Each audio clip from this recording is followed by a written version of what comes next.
Okay, so I'm going to go through a little bit of an introduction.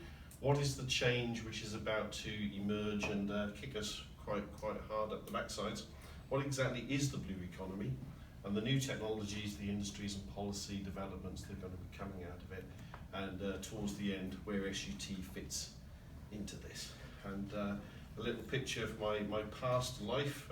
As Keith just mentioned, I used to be Vice Chair of the Intergovernmental Oceanographic Commission, so I've spent a fair amount of time lurking around in these sort of intergovernmental forums, which move very slowly, but do end up changing the laws under which all of us have to operate and behave. So they do kind of matter, you know, they end up setting the legal framework we have to operate with. So I'll be covering a fair bit of that through the talk. So in terms of setting the scene, I know she's not going to be with us for much longer, but one of the things we've seen on the news this morning is indeed Theresa May announcing that zero net carbon by 2050 is to be enshrined in law today. They're actually going to make an amendment to the existing Climate Change Act, so it doesn't need to go through any parliamentary debate or anything, it simply becomes part of the system. We're the first of the G7 countries to do that. I suspect we won't be the last, although I'd be very surprised if the US comes into zero net carbon discussions anytime early. They're much more likely to come into it quite late. Other countries well ahead of us, the likes of New Zealand, Finland, etc. Norway have already made the same announcements. It is the right thing to do. You could say in terms of moral high ground, it's as the UK kicked off the whole of the recent industrial revolution, I think there's something rather appealing about being the country that perhaps can play a leading role in the transition. How do we get to wealth creation and energy generation in a post-carbon world? We've only got 30 years to hit net zero. That's not very long. I'm old enough to remember 30 years ago, and it doesn't seem very long ago at all. So again, simply just looking outside, every single car we've passed on our way to this meeting today, all of those are going to become the raw materials for this next generation. Remember, every gram of metal, bar the stuff that's been launched into space, it's all still here. We've never lost any of those materials that have been mined over the centuries. They're still around on the planet somewhere. They might be in landfill, they might be in our cars, they're in our houses, in our railway lines. All of it's still here, and we're going to have to get a lot smarter about how we reuse and recycle it. So, without moving to these kind of policies, we are on a fair bit of trouble. I love throwing in all these apocalyptic pictures. The school kids love it. They sort of sit there because they've just watched Mad Max or something, and they sort of think, are we going to be running around with fantastic motorbikes and beating each other up? And so, well, actually, that isn't really a future any of you really want to aspire to. And I spent the last nearly 30 years working in marine science and technology. We were saying back in the 90s that we were on track for +3, +4, +5 degrees C, and nobody took a blind bit of notice.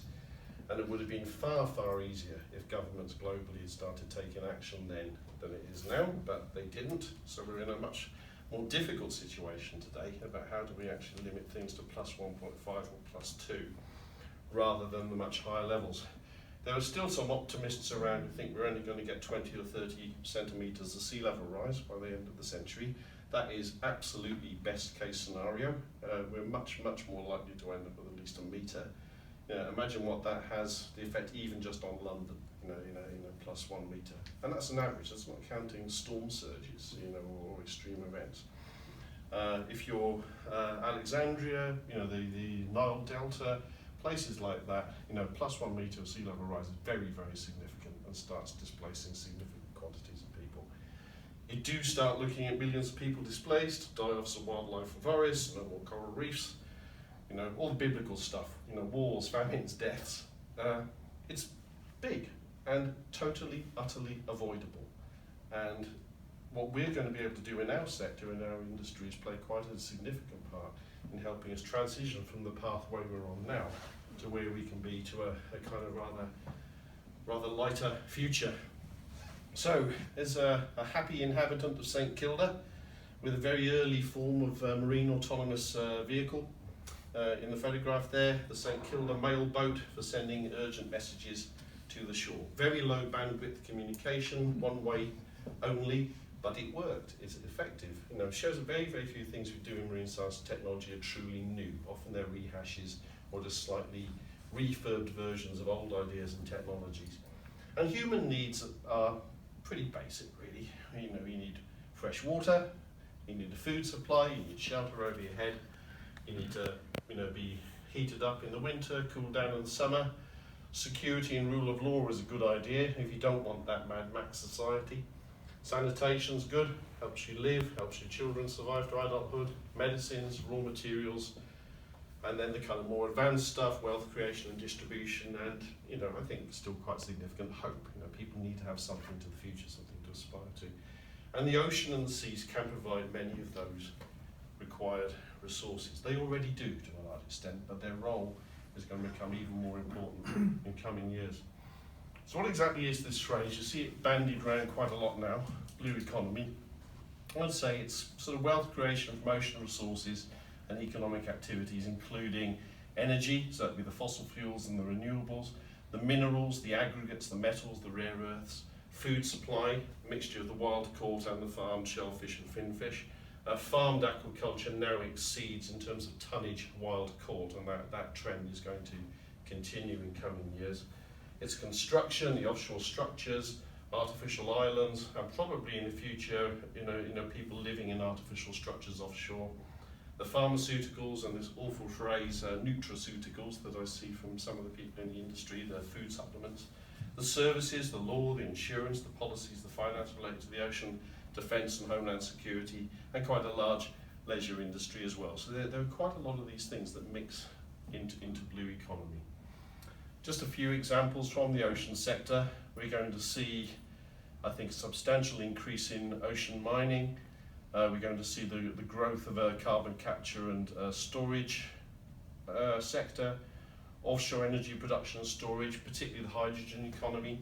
There'll be a lengthy 25-30 year period of decommissioning of the existing structures, the legacy industries, much larger offshore large-scale aquaculture, dealing with the pollution and invasive species that are moving around the place. We're going to see quite a significant take-up of marine autonomous systems. And then there's going to be the tricky stuff, the politics, you know, the friction between the nation states that want to operate outside of the rule-based order versus those that want to play it by the, by the agreed rules. And that'll probably be where a lot of conflict comes from. So for many of us in our sector, offshore energy is where we're in our comfort zone. It's the industry that we know and where we understand. It's where the bulk of SUT's existing membership comes from, and it's still predominantly offshore oil and gas and the services and infrastructure that go in to support that, but with a beginning of a growth in membership from the people serving offshore wind, particularly the floating offshore wind sector, and all of the structures needed to put that in place. And we're beginning to see just the first few sniffs of offshore solar as well, and I suspect that's going to turn into a very significant industry in coming years. When you visit China, quite a lot of inland waterways are now covered in large floating solar systems, often incorporating fish cages beneath them as well, so they get some multitasking and multiple lines of income coming in from the fish farm. The Swansea Bay tidal lagoon, just around the corner from my home, the latest iteration of it includes a bunch of floating solar on top of the lagoon, as well as the tidal variation as well. So it just helps add that extra few dollars of income to the development. So offshore energy, both fossil and renewable, will continue to be a very significant part of the income for societies such as SUT and for society as a whole. And life after hydrocarbons is not bleak. The profit margin might be different. I mean, traditionally, hydrocarbons have always, given a pretty decent surplus to the companies that operate them. But we're certainly not moving into a poverty-stricken future going down these routes either. There's a big market. I think a lot of the oil and gas companies will be particularly comfortable moving into the hydrogen economy. They're already used to dealing with flows of gases and storage of gases and liquids.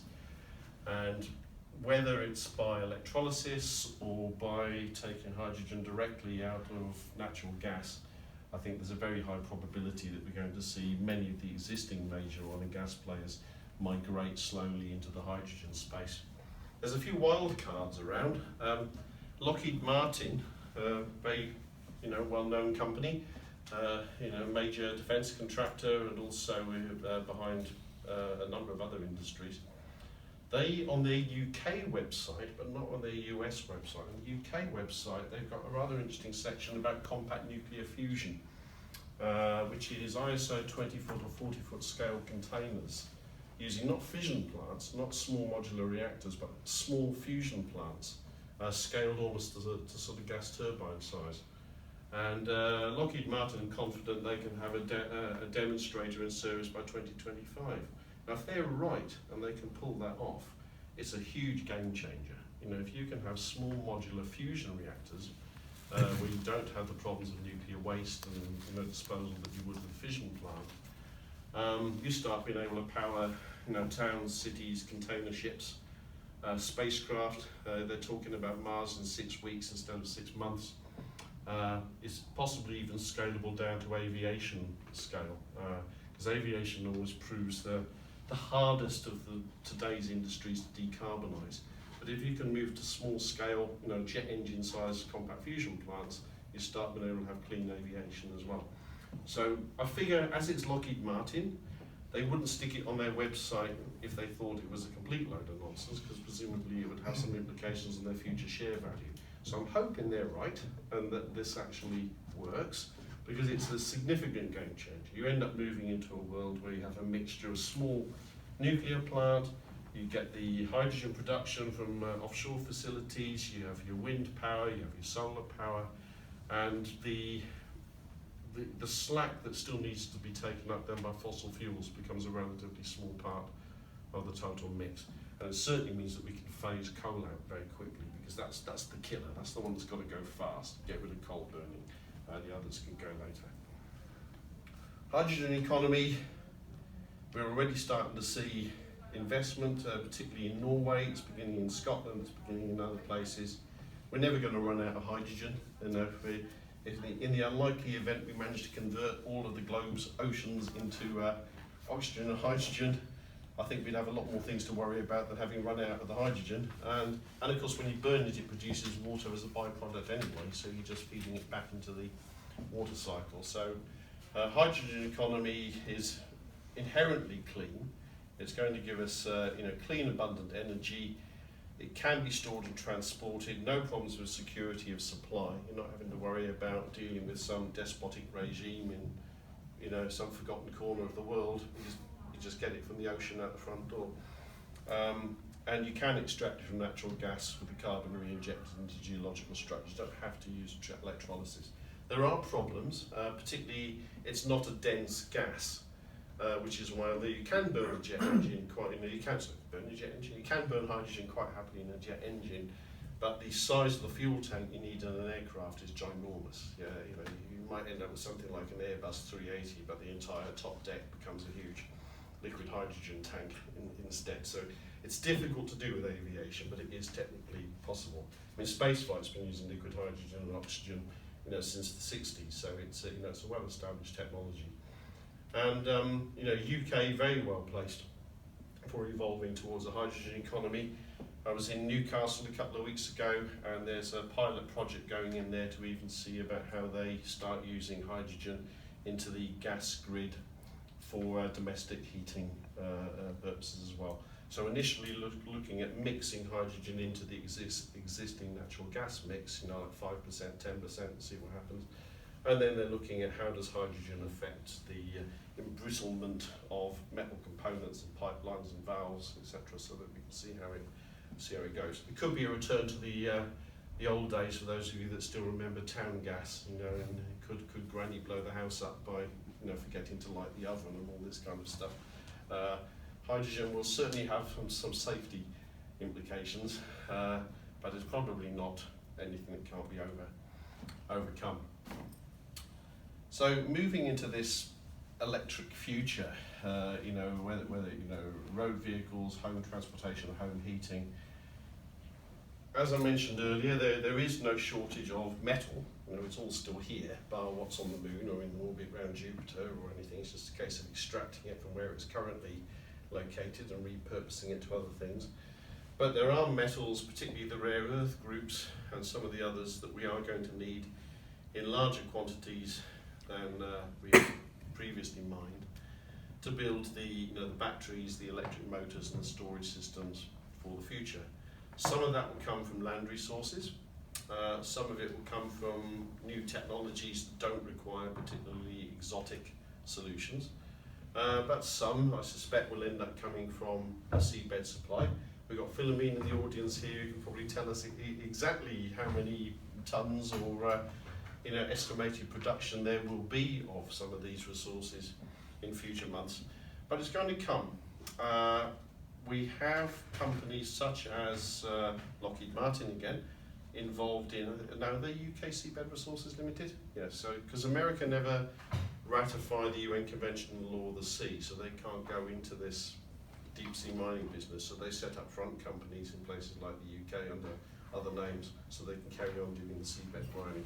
So I think we're going to see a lot more of this. China is buying up a lot of real estate across the global ocean, whether it's to be able to access the resource or to limit its supply to competitor nations is a interesting question, because at the moment there's a lot of the terrestrial resources of the rare earths are in China or in Canada.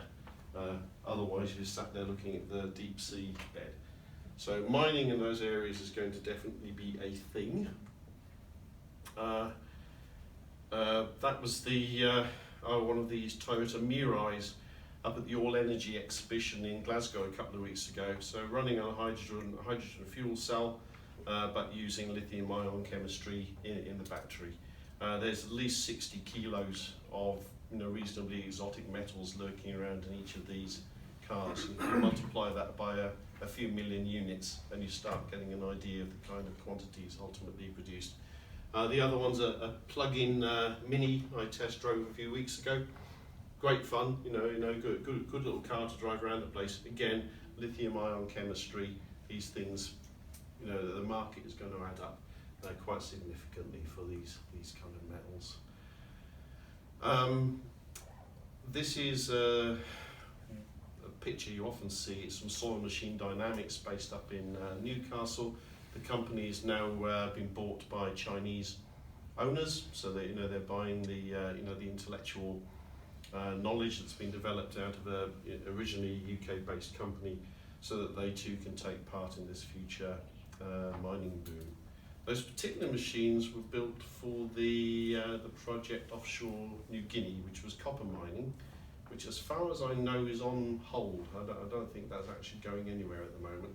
So the machinery is still lurking around in the Middle East. Last time I looked, where it had been tested off one of the Arab states.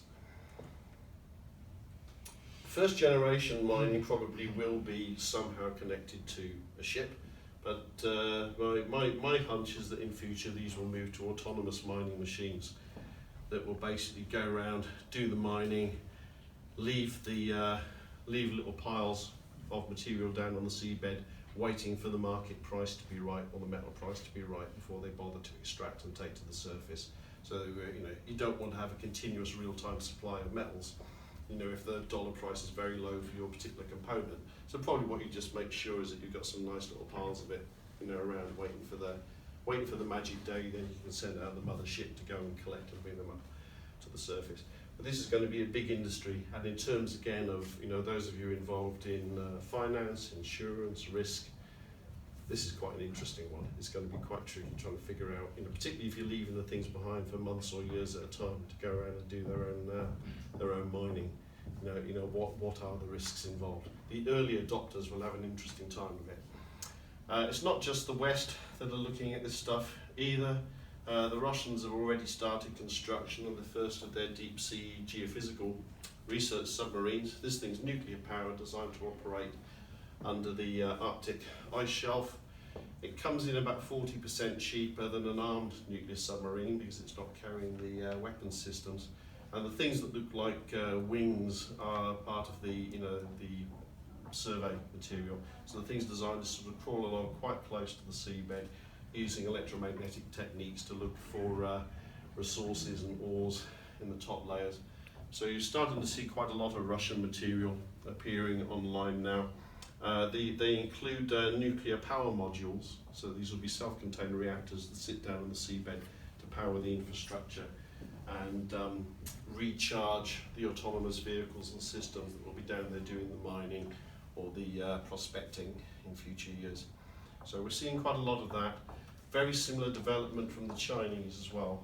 They refer to it at the moment as their underwater space station. I've not been able to get any decent photos at all of what the Chinese prototype even looks like, but they certainly commenced construction on a pretty significant vehicle designed to lurk around in the South China Sea and look for resources. The original report suggested it was going to be manned. The most recent ones suggest no, we're looking at a very large autonomous system as well. But certainly Russia and China moving quite fast now on marine autonomous systems.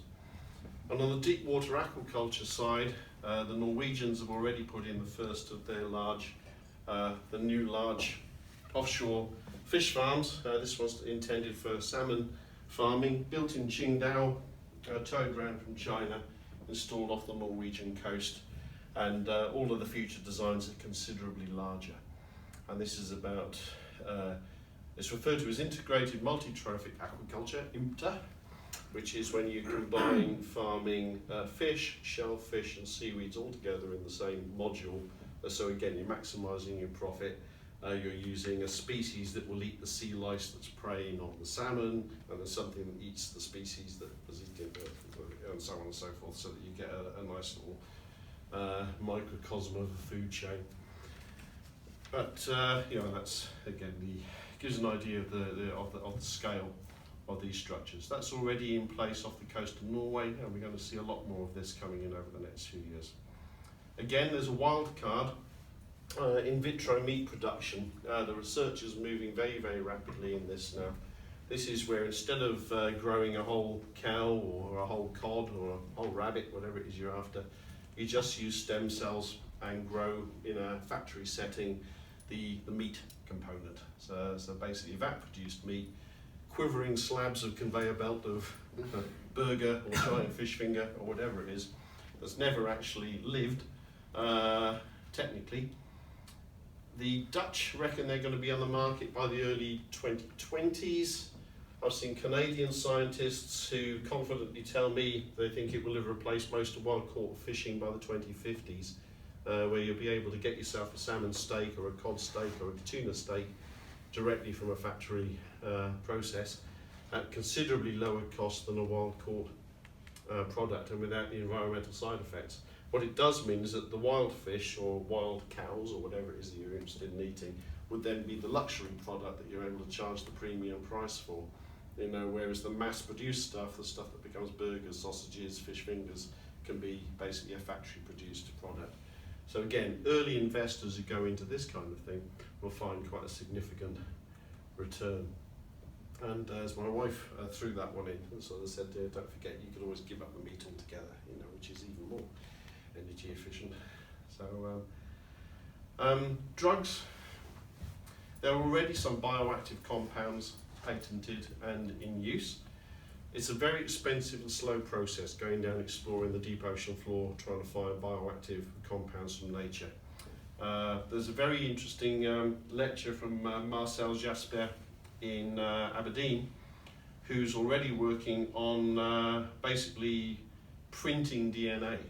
So that instead of, it's a bit like the in vitro meat that we saw in the previous slide, instead of having to harvest DNA from a wild-caught organism, what he and others suggest is that as our knowledge of genomics improves, that you'll actually be designing a drug or a pharmaceutical right from the start, and you'll produce it in a lab. So the thing was never extracted from a living entity in the first place, and that you're actually producing the future medicines and drugs from first principles. What is the shape of the protein that I need to be able to do this job, and you produce it in a 3D desktop DNA printer. They already exist. No, I didn't even know that technology was there, but you can already buy desktop DNA printers. So the robotics, they're already around. They're going to become more and more significant. They're getting cheaper. The quality and quantity of the data is improving all of the time. What they do let you do is multiply the area you can cover from a ship with a conventional crew. You can go to the places humans prefer to avoid, such as under ice or out during winters, or in hostile or competed waters.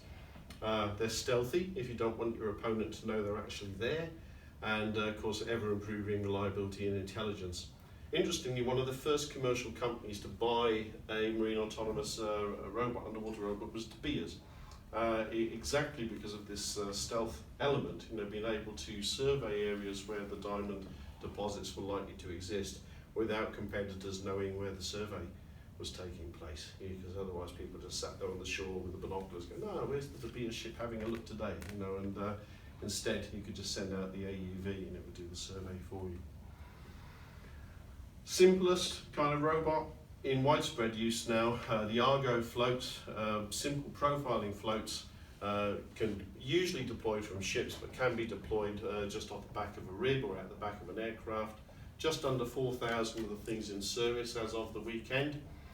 They tend to profile down only the top 2,000 meters. There are still very, very big gaps in knowledge about the sea space below 2,000. They're also limited on what they can do over shallow waters. They don't tend to work well over shelf seas. But effectively, they're the sort of weather balloons or weather satellites of the sea. There's a lot of these things already in place. We have a few legal problems with them, going back to my policy hat, because when they were first developed, all they did was measure temperature and salinity. And most nation states are quite happy for you to go around the global ocean measuring temperature and salinity. But as the technology is improving and you can put more and more sensors on them, they could be radiation detectors, they could be nutrient sensors, they could be all kinds of lab on a chip kind of components. An Argo float is gradually turning into a very sophisticated piece of kit that can discover an awful lot of stuff as it drifts within somebody's 200-mile EEZ. And so we're increasingly now finding legal challenges from member states who are sort of saying, I don't want some dumb robot just drifting in on ocean currents into my EEZ anymore because I don't know what you're measuring. So we do find that sometimes the evolution in technology can act to sort of hold back deployment. Now, when I speak to ex-students who tell me about how much work they're doing on artificial intelligence, I think that we still are perhaps in some state of denial about just how fast and how profoundly AI is going to change everything. I watched on one of my flights recently this Spielberg movie, Ready Player One, which I think was based in 2047 or 2048, in what I assume was meant to be a post-apocalyptic world. I mean, people seem to be living in converted 20-foot ISO containers and things, but the culture and society are basically living in virtual reality. The world had gone to hell outside, but everybody was quite happy because they were living in their nice little virtual worlds, with virtual girlfriends and boyfriends, virtual aliens, virtual everything. Why bother interacting with reality when the virtual world was so much better? And I won't go into the twist and the tale in case any of you haven't seen the film yet, but it's worth a watch just to make you sit down and think, gosh, when I'm in the retirement home, maybe life won't be so boring after all. Or on the other hand, I worry about my kids spending too much time on the computer already. What about when this kicks in? But the technologies that enable that virtual world are going to completely transform the way a lot of people live. It's going to transform whether they even want to leave the front door at the start of the day. And many people probably will be quite happy, particularly if we've moved on to citizens' incomes and all of these kind of philosophies, to live this kind of drugged out life indoors in a fantasy world. But at the same time, we're seeing that the quantum computing, which is going to be delivering these hyper-realistic virtual realities, is also able to deliver things like unimaginable new forms of rapid communication. Now, the Chinese have already demonstrated the first examples of data transmission to a submerged submarine using basically quantum teleportation, for want of another word. They're sending small packets of binary data from land-based laboratories to submerged platforms. If they can get this to work on an industrial scale, it means you effectively render the ocean transparent. You can have a whole new family of sensors that are using quantum entanglement to transmit data to the kind of digital twin, at the other side of the world. I don't understand enough about the physics to see how that can work, but my friends who are into it get extremely excited and sort of say, yeah, the long-term prospects are profound, and it's a complete game changer in terms of data transmission rates. How far we're off that, I don't know.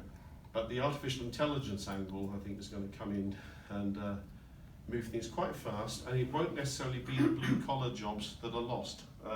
Those of you who've been following IBM's, I think it's Watson, the IBM AI prototype, they were testing Watson against general practitioners, lawyers, and I think it was financial services guys the other day.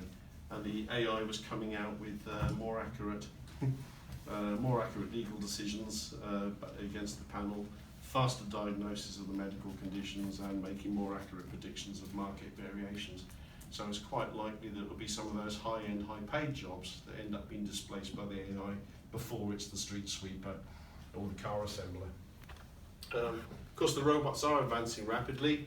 Back in my old life, I used to work with these ones, the Auto-Sub series from the National Oceanography Centre, and the various surface, the gliders and the surface vehicles.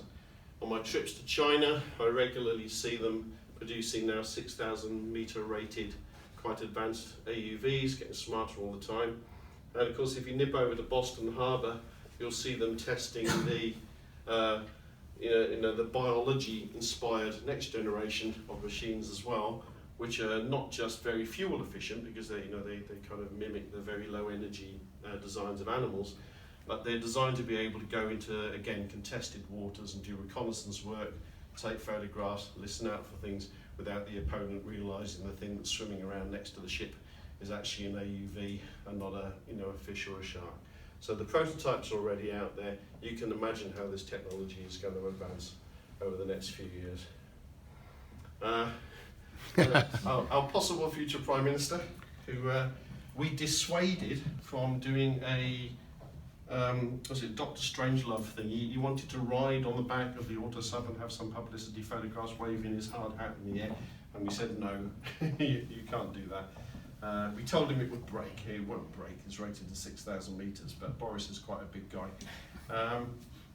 But there he is. He's got examples of large-scale AUV and small-scale AUV. One of the Eco-Sub series from Planet Ocean there in his top left. And of course, we're working with the guys from Autonaut who are doing some great work on delivering a whole family of small autonomous surface vehicles that are able to talk to swarms of the submerged vehicles. So you can have a group of maybe a dozen or so submerged vehicles going around doing the survey work, using the surface vehicle as the data relay to keep the data going back and forth to real time. This stuff is already in service, and it's going to get smarter and smarter on a fairly constant basis.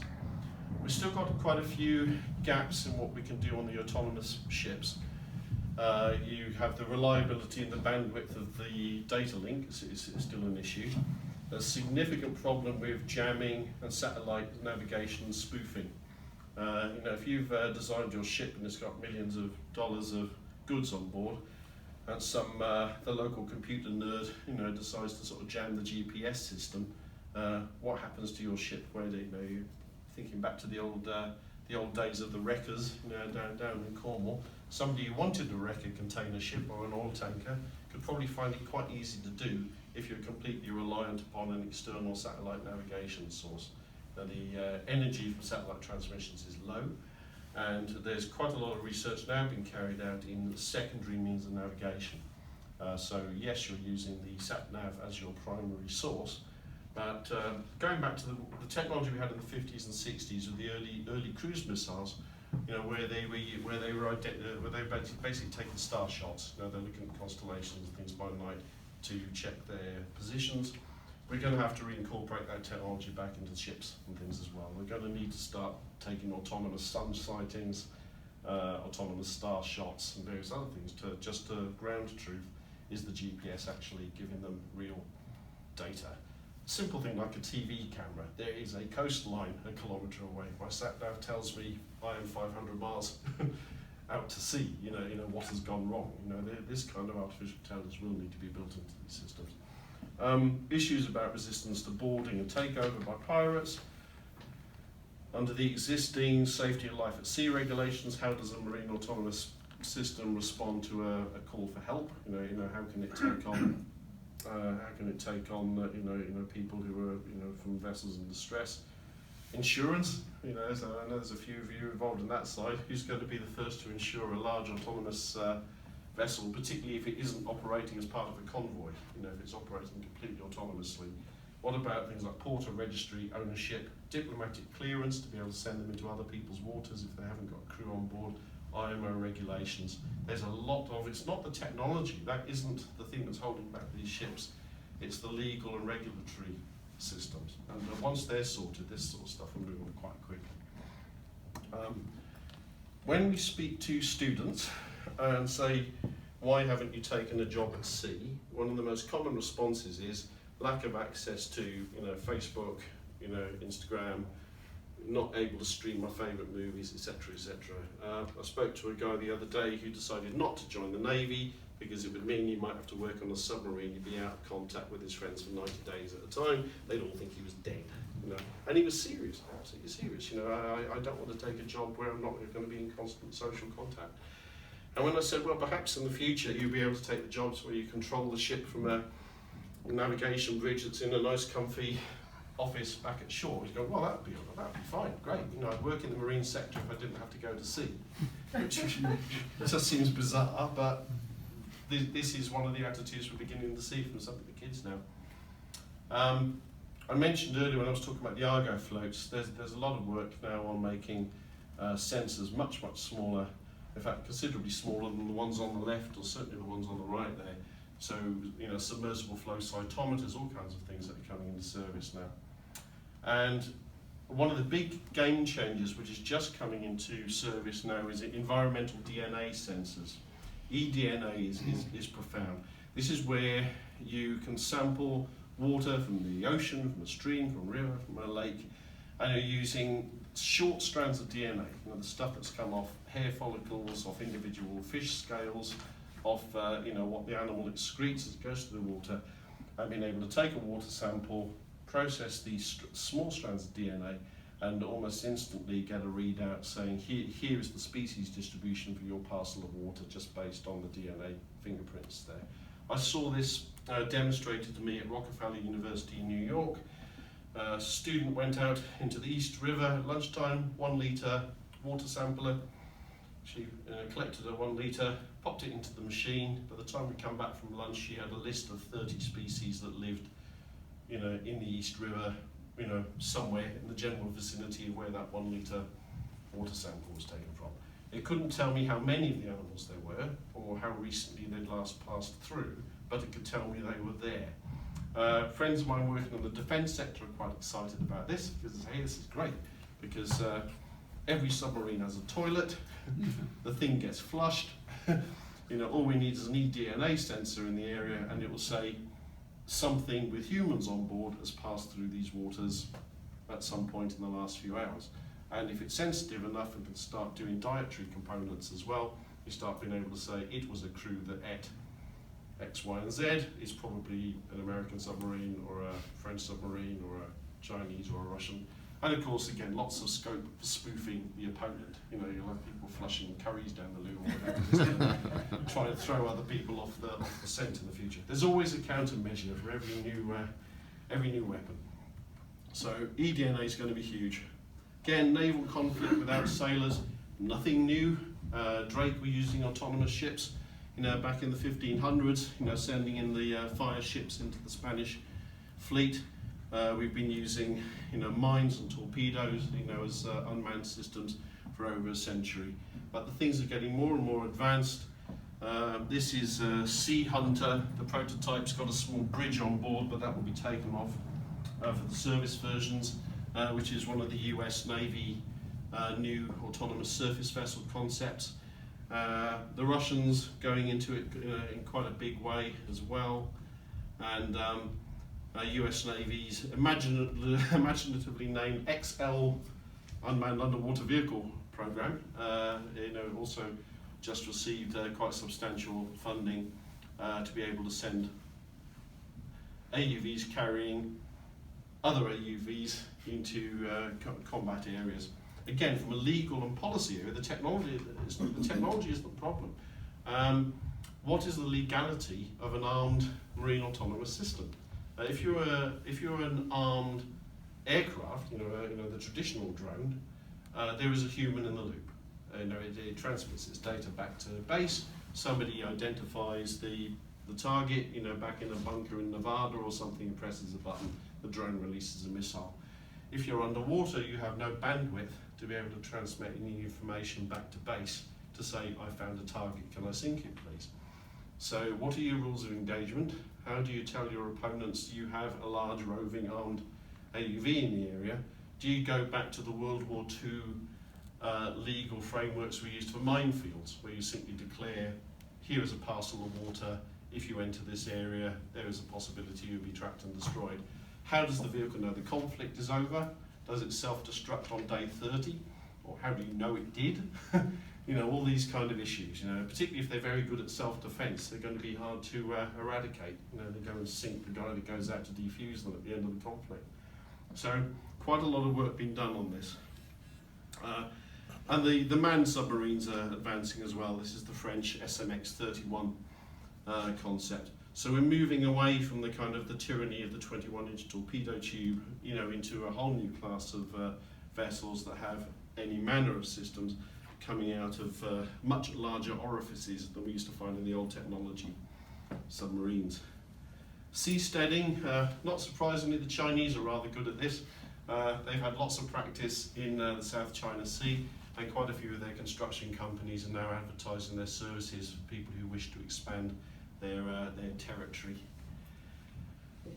Blue Gym, many strands of evidence these days that simply living and existing close to the coast is good for you, lowers your blood pressure, makes you happier, more serene kind of person. So people want to kind of drift and live near coast when they possibly can. It's a good place to be. Marine policy and law, there's a fellow you might recognise there. We're with Lord Hunt the other day, and Philomene was very much at this event.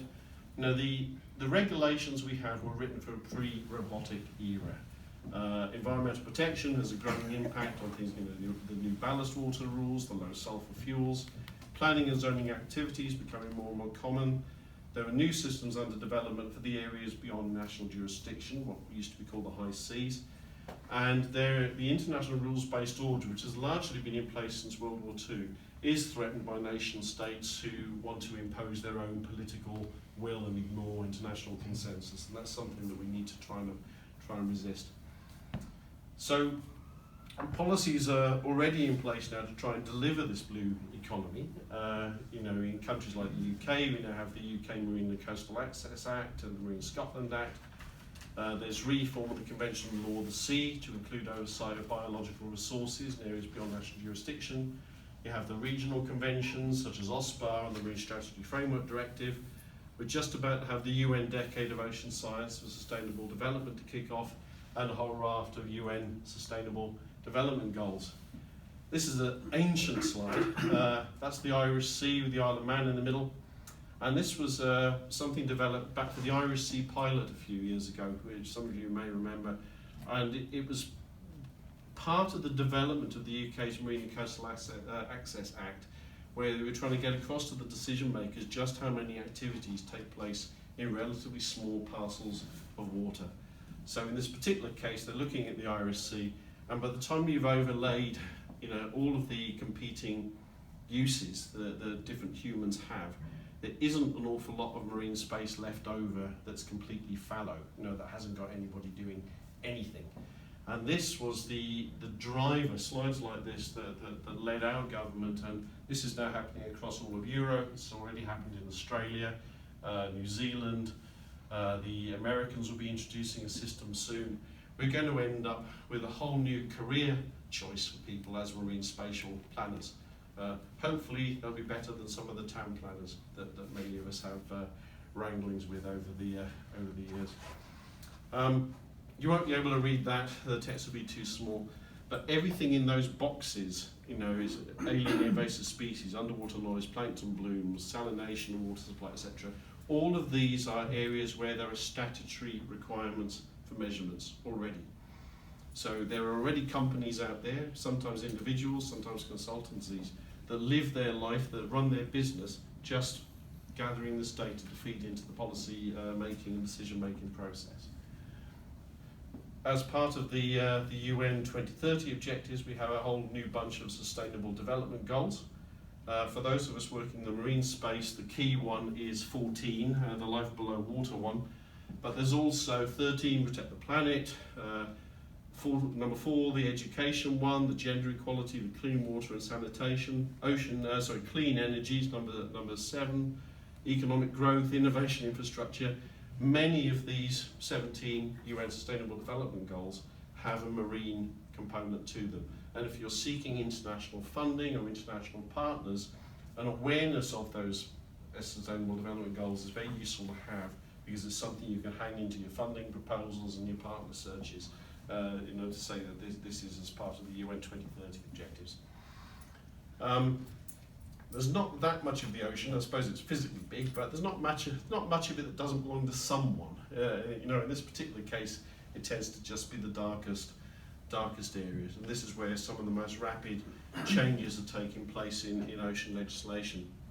And we are seeing already a change in balance of power. China's already ahead of us in the quantum communications space. They're believed to be investing in artificial intelligence-enabled drones for patrolling the South China Sea.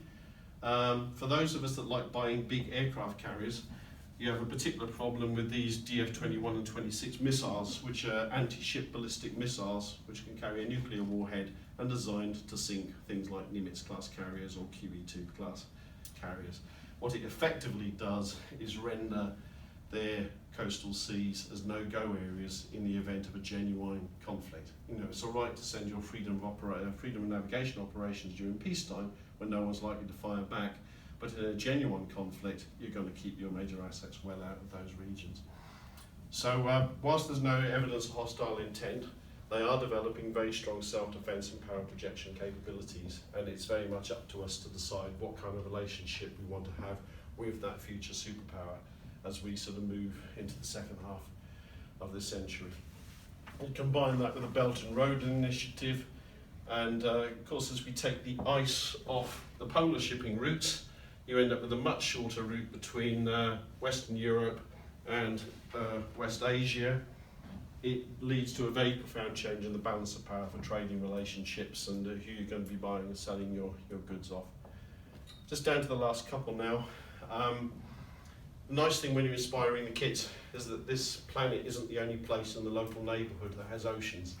And the technologies we're developing for all of this autonomous ocean exploration and extraction is going to be fantastic for getting to places like Enceladus, Europa and Titan.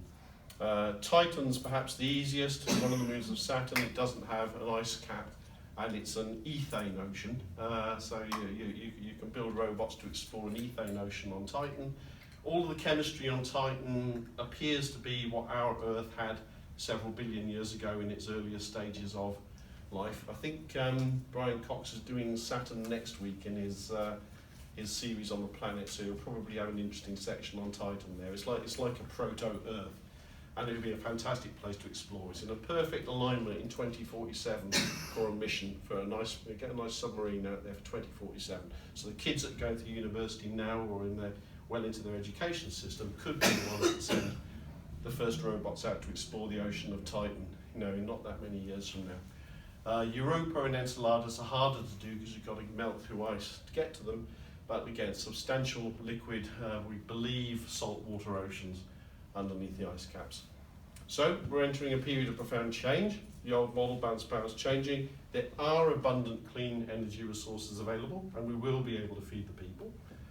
AI changes everything, and for us as SUT, our structures, etc., will have to change too. So, what will our role be? It's informing, exchanging knowledge between industry, government, academia, training, accreditation systems coming in, the social events, so that those of us working in this wide range of fields get to know one another and see what we're up to, cross-fertilisation of ideas.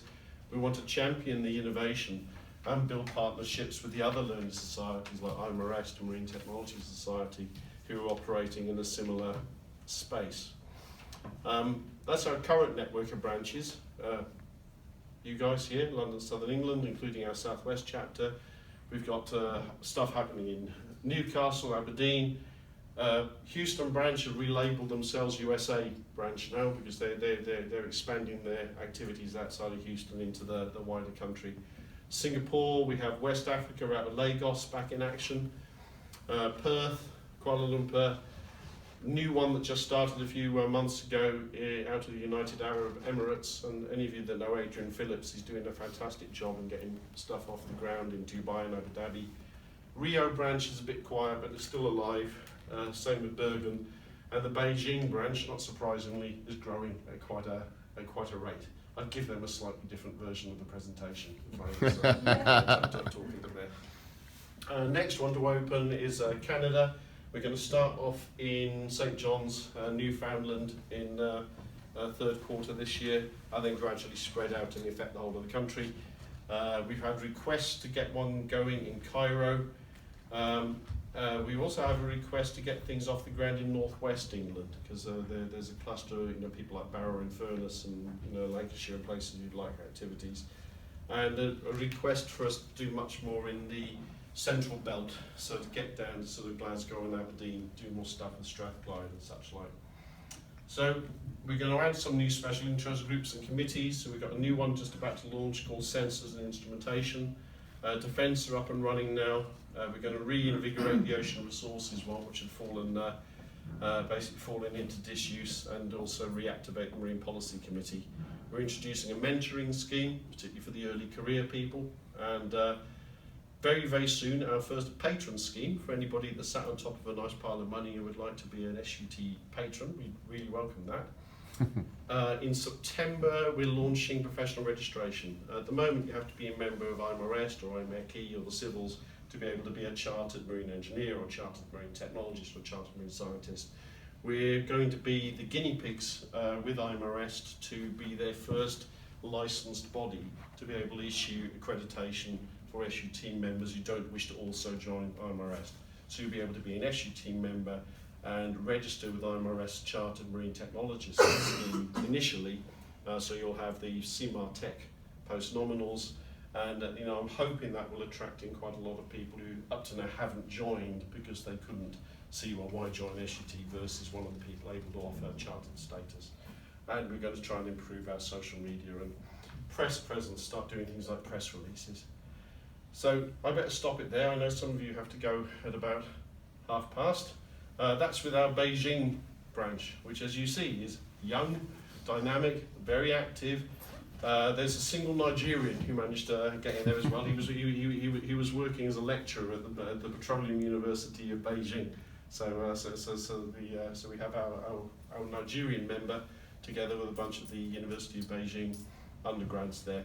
And these guys are so keen and eager and hungry to sort of move on. And these guys don't want war with the West. It's all about trade. It's about influence. It's about being the next superpower, and they are gagging for it. As the power that will be the dominant one in the second half of this century. So it's very interesting times. It's a good time to be part of SUT, and I hope you'll stay with us and see how we develop this all over the next few years. So I'll stop it there, and then probably got a few minutes for questions and answers. So thank you very much.